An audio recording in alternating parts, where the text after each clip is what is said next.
كلكم شفتوا سويت شورت صيفي. انا حققت المعادله. اميره ستور ما بتغلبش، تعالوا شوفوا بنفسكم. بصوا الجمال والحلاوه والشياكه، قمر قوي بشكل مش طبيعي. حتى الرسمه اللي عليه باللون الجراي هاديه جدا ورقيقه جدا. الكابيشو بتاعه بصوا رقيق ازاي. طبعا انا ممكن كنت رميته ورا ما كانش هيبان، فعشان كده لبسته زي حجاب كده علشان يبان تفاصيله وحلاوته وشياكته.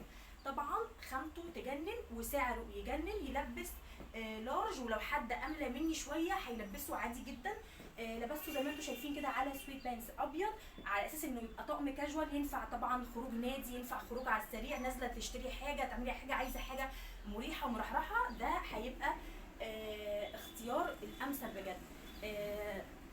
طبعا مش عارفه اقول لكم ايه على الخامه ولا التفصيله ولا الشكل، ولا في جزء من هنا من تحت زي كنار كده فضي، خطير بشكل مش طبيعي. طبعا اللي يعجبه القطعه ما ينساش سكرين شوت وعلى الخاص على طول، لان مفيش غير قطعه واحده بس، وانتوا عارفين الحاجات دي مش بتستنى. بحبكم قد الدنيا بحالها، واشوفكم على خير الفيديو الجاي. باي.